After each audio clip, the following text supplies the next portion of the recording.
Welcome back everyone. Welcome to civil services study. 25 सितंबर है आज 2020 और इस महीने के केवल 5 ही दिन से बचे हैं और 4 अक्टूबर का एग्ज़ाम है यूपीएससी सिविल सर्विसेज का। 2 से 3 दिन उसके बचे हैं, तो मैक्स एक हफ्ता है आपके पास। सारा पिछला ही रिवीजन कर डालिए।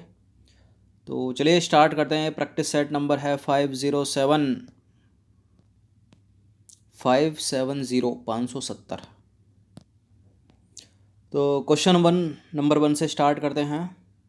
वृष्टि छाया क्षेत्र का संबंध किस प्रकार की वर्षा से है? संवहनीय वर्षा, चक्रवातीय वर्षा, पर्वतीय वर्षा, या फिर संवहनीय वर्षा भी, चक्रवातीय वर्षा भी, पर्वतीय वर्षा भी, यानी उपर्युक्त तीनों। बताइए।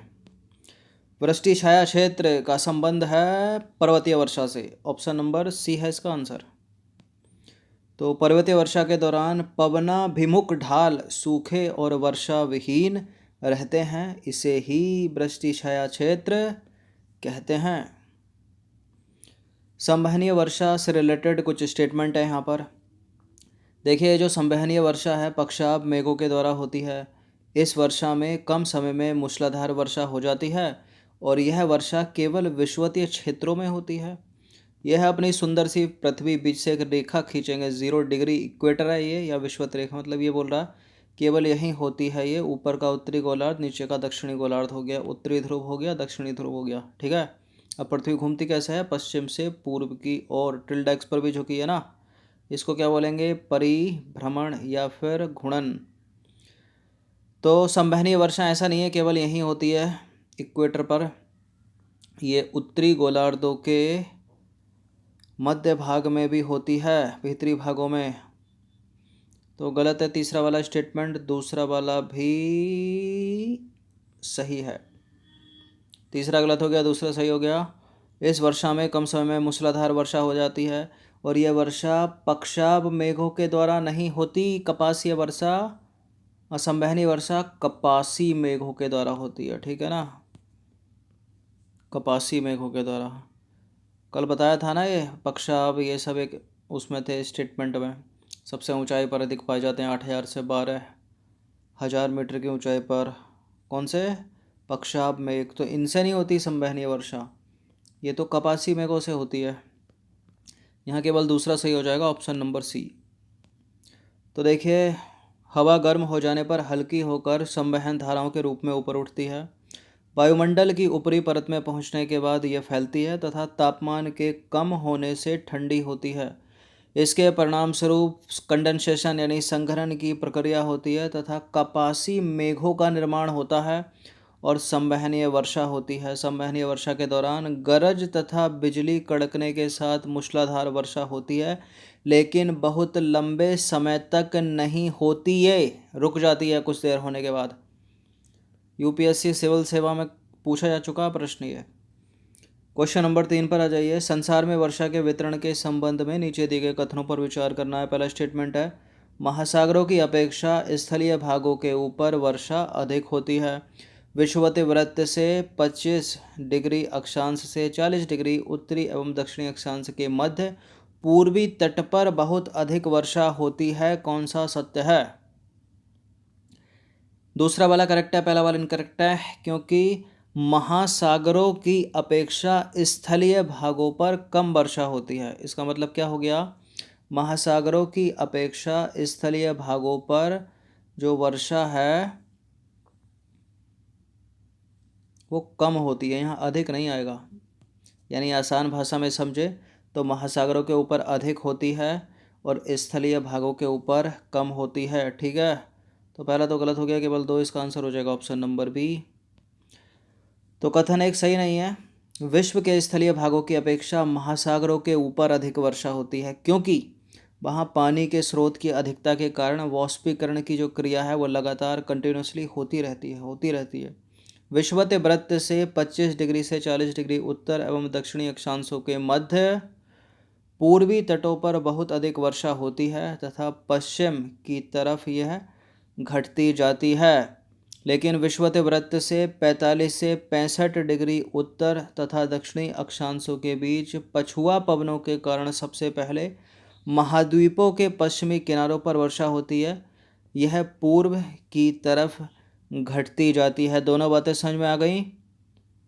25 से 40 डिग्री अक्षांश उत्तर और दक्षिण दोनों तरफ का मतलब यह है, ये 20 से एक रेखा 0 डिग्री, ऊपर का उत्तरी गोलार्ध, नीचे का दक्षिणी गोलार्ध। अगर यहाँ 23.5 डिग्री उत्तरी अक्षांश है तो यहाँ 23.5 डिग्री दक्षिणी अक्षांश है ना।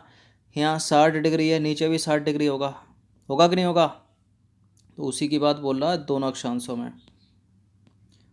ठीक है, चलिए क्वेश्चन नंबर 4 है। नीचे कुछ कथन दिए हैं, 3 बताना कि इनमें से कौन सा सही है। पहला स्टेटमेंट है, वायुमंडल में नाइट्रोजन गैस सर्वाधिक मात्रा में उपस्थित है। बिल्कुल है, सबसे ज़्यादा तो यही है ना, 78% है। कार्बन डाइऑक्साइड सौर विकिरण के लिए पारदर्शी एवं पार्थिव विकिरण के लिए अपारदर्शी है। ठीक है, वायुमंडल में कार्बन डाइऑक्साइड ऑक्सीजन की अपेक्षा अधिक ऊंचाई पर स्थित होती है।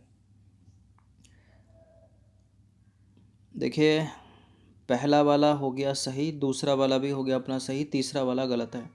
वायुमंडल में ऑक्सीजन की ऊंचाई ज़्यादा है, कार्बन डाइऑक्साइड की कम है, क्योंकि परसेंटेज भी ज़्यादा है ना, 21% है, और ये कितनी है, 0.03% है बस। तो मोटाई तो वैसे ही कम हो गई ना इसकी। तो इसका आंसर हो जाएगा केवल 1 और 2 यानी सी।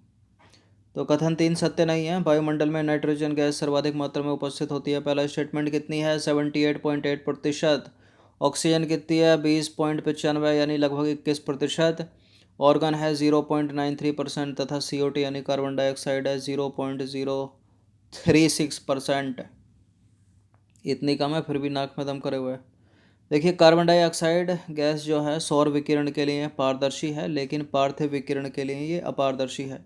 यह सौर विकिरण के एक अंश को सोख लेती है तथा इसके कुछ भाग को पृथ्वी की ओर परावर्तित कर देती है। ठीक है, तो ग्रीन हाउस प्रभाव के लिए सबसे ज़्यादा जिम्मेदार है CO2। जलवाष्प के संबंध में इनमें से कौन सा स्टेटमेंट गलत होगा? नीचे से स्टार्ट करते हैं। जलवाष्प वायु को स्थिर और अस्थिर होने में योगदान देती है। यह पृथ्वी से निकलने वाले ताप को नियंत्रित करती है।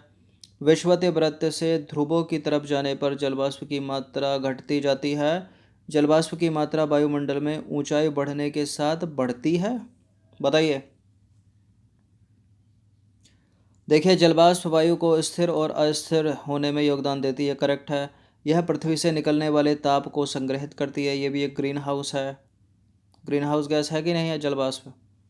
विषुवत वृत्त से ध्रुवों की तरफ जाने पर जलवाष्प की मात्रा घटती जाती है, यानी इक्वेटर से पोल्स पर चले जाओ, चाहे उत्तरी गोलार्ध में चाहे दक्षिणी गोलार्ध में, घटती जाती है, करेक्ट है। ये पहला वाला स्टेटमेंट गलत है। क्या था इसमें, जलवाष्प की मात्रा वायुमंडल में ऊंचाई बढ़ने के साथ बढ़ती नहीं है, कम होती जाती है, घटती जाती है। तो कथन एक सत्य नहीं है। जलवाष्प वायुमंडल में उपस्थित ऐसी परिवर्तनीय गैस है जो ऊंचाई के साथ घटती जाती है।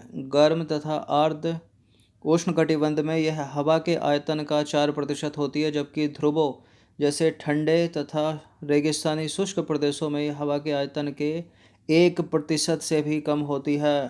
ठीक है, क्वेश्चन नंबर 6 है। निम्नलिखित कथनों पर विचार करना है। 2 स्टेटमेंट है यहाँ पर, बताना कि इनमें से कौन सा करेक्ट है। पहला स्टेटमेंट है, वायुमंडल में धूल कणों का सबसे अधिक जमाव उपोष्ण और शीतोष्ण प्रदेशों में होता है। धूल और नमक के कण आर्द्रताग्राही केंद्र की तरह कार्य करते हैं। उपोष्ण और शीतोष्ण या उष्णकटिबंध में, उपोष्ण शीतोष्ण में होता ही है। आपने देखा होगा सर्दियों में कितना कोहरा होता है और उसमें धूल के कण हो जाते हैं और डस्ट पार्टिकल, और क्या हो गए, ये जो ऑटोमोबाइल से निकलने वाला प्रदूषण है ये भी उसमें इकट्ठा हो जाता है, रुक जाता है, उसी को बोलते हैं स्मॉग, जो बहुत ख़तरनाक है। तो करेक्ट हैं दोनों के दोनों स्टेटमेंट। फिलहाल इसका आंसर हो जाएगा ऑप्शन नंबर सी। तो देखिए, वायुमंडल में छोटे छोटे ठोस कणों को भी रखने की क्षमता होती है, और ये छोटे कण विभिन्न स्रोतों जैसे कि समुद्री नमक, महीन मिट्टी और धुएं की कालिमा, राख, पराग, धूल तथा उल्काओं के टूटे हुए कण से निकलते हैं। धूल कणों का सबसे अधिक जमाव उपोष्ण और शीतोष्ण प्रदेशों में सूखी हवा के कारण होता है, जो विषुवत और ध्रुवीय प्रदेशों की तुलना में यहाँ अधिक मात्रा में होते हैं। देखिए, धूल यहाँ कहाँ, उपोष्ण और शीतोष्ण में, धूल और नमक के कण आर्द्रता ग्राही केंद्र की तरह कार्य करते हैं, जिसके चारों ओर जलवाष्प संघनित होकर बादल का निर्माण करता है। वायुमंडल को 5 विभिन्न संस्तरों या स्तरों में बांटने का आधार क्या है? ये इंपॉर्टेंट है, प्रश्न पूछा जा चुका है। दाब, तापमान, घनत्व या सभी? सभी सभी नहीं है, टेम्परेचर है। तो तापमान की स्थिति के अनुसार वायुमंडल को कितने 5 विभिन्न संस्तरों में बांटा गया है? क्षोभ मंडल, समताप मंडल, मध्य मंडल, बाह्य मंडल, बहिर्मंडल। निम्नलिखित कथनों पर विचार करना है। कथन कारण के साथ व्याख्या करेगा तो ये होगा, नहीं हर करेगा तो ये होगा। इनमें से कोई सीडी में से उत्तर दिया जाएगा, अगर कोई ऊपर गलत या सही होगा। तो कथन क्या है? क्षोभ मंडल की ऊंचाई विषुवत वृत्त पर सबसे अधिक है। क्या? क्यों अधिक है? विषुवत वृत्त पर वायु का प्रवाह तेज होता है।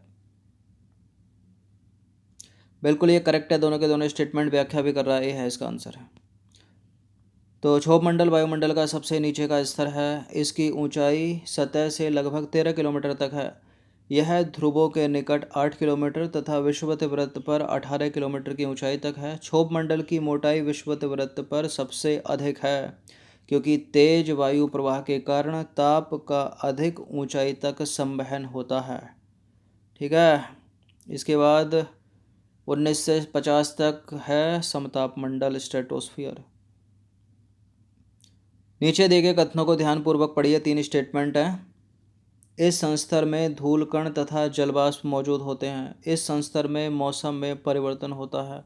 या यूँ कह लीजिए कि सभी मौसम संबंधी घटनाएं इसी संस्तर या मंडल में संपन्न होती हैं। जैविक क्रिया के लिए यह संस्तर सबसे महत्वपूर्ण है। कौन सा संस्तर है ये? यह है क्षोभ मंडल, ऑप्शन नंबर ए, यानी ट्रोपोस्फियर। तो क्षोभ मंडल में धूल कण तथा जलवाष्प मौजूद होते हैं। मौसम में परिवर्तन इसी संस्तर में होता है। इस संस्तर में प्रत्येक 165 मीटर की ऊंचाई पर टेम्परेचर कितना 1 डिग्री सेंटीग्रेड घटता है? 1 डिग्री। जैविक क्रियाओं के लिए यह मंडल सबसे महत्वपूर्ण है। एक प्रश्न बड़ा पूछते हैं कि सभी मौसमी घटनाएं निम्नलिखित में से किस मंडल में होती हैं? जैसे बिजली का चमकना, बादलों का कड़कना, ये इसी मंडल में होती हैं, सबसे निचले मंडल में। अभी समीक्षा अधिकारी की परीक्षा हुई थी 20 सितंबर को, उसमें पूछा गया था ये मंडल कि सबसे निचला मंडल कौन सा है। क्वेश्चन नंबर 10 है। नीचे कुछ कथन दिए हैं, 2, 3 है, बताना कि इनमें से कौन सा सही है। पहला है ओजोन परत समताप मंडल में पाई जाती है, यानी स्ट्रेटोस्फियर। बिल्कुल पाई जाती है, यहीं रफा दफा करते हैं इसको। यह परत पराबैंगनी किरणों को अवशोषित कर पृथ्वी को ऊर्जा के तीव्र तथा हानिकारक तत्वों से बचाती है। बिल्कुल बचाती है, पढ़ा होगा आपने। पृथ्वी के द्वारा भेजी गई रेडियो तरंगे आयन मंडल के द्वारा वापस पृथ्वी पर लौटा दी जाती हैं। आयन मंडल के द्वारा ही लौटाता है या यही लौटाता है ओजोन मंडल या स्ट्रेटोस्फियर? आयन मंडल ही लौटाता है। करेक्ट है, तीनों के तीनों स्टेटमेंट, डी है इसका आंसर। तो ओजोन परत समताप मंडल में पाई जाती है। यह परत पराबैंगनी किरणों को अवशोषित करके पृथ्वी को ऊर्जा की तीव्र तथा हानिकारक तत्वों से बचाती है। आयन मंडल मध्य मंडल के ऊपर 80 से 400 किलोमीटर के बीच स्थित होता है। इसमें विद्युत आवेशित कण पाए जाते हैं, जिन्हें आयन कहते हैं, इसलिए इसे आयन मंडल के नाम से जाना जाता है। पृथ्वी के द्वारा भेजी गई रेडियो तरंगे इस संस्तर के द्वारा वापस पृथ्वी पर लौट आती हैं। अंतिम प्रश्न की तरफ अग्रसर होते हैं। पृथ्वी के वायुमंडल को 5 विभिन्न संस्तरों में बांटा गया है। अब आपको बताना है किन संस्तरों में ऊंचाई में वृद्धि के साथ तापमान में भी वृद्धि होती है, बताइए। क्षोभ मंडल, समताप मंडल, मध्य मंडल, आयन मंडल। ऊंचाई बढ़ने के साथ तापमान किस में बढ़ता है? समताप मंडल में बढ़ता है। और किस में बढ़ता है? और आयन मंडल में बढ़ता है। 2 और 4, इसका आंसर हो जाएगा ऑप्शन नंबर डी। तो देखिए, क्षोभ मंडल व मध्य मंडल में ऊंचाई बढ़ने के साथ तापमान में वृद्धि नहीं बल्कि कमी होती है, ये चीज़ आपको याद रखना है। और समताप मंडल, आयन मंडल तथा बहिर्मंडल में ऊंचाई बढ़ने के साथ तापमान में वृद्धि होती है। बहिर्मंडल ऑप्शन में नहीं है, तो 2 चीज़ याद रखिए।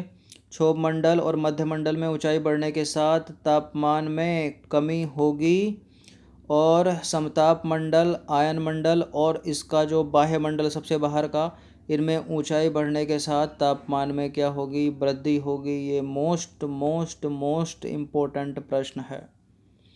तो अच्छे से इसका रिवीजन कम से कम एक बार कर ही लीजिएगा। यूपीएससी सिविल सेवा और स्टेट पीसीएस की दृष्टि से टेस्ट सीरीज़ मोस्ट इम्पोर्टेंट है, तो है कर लीजिएगा।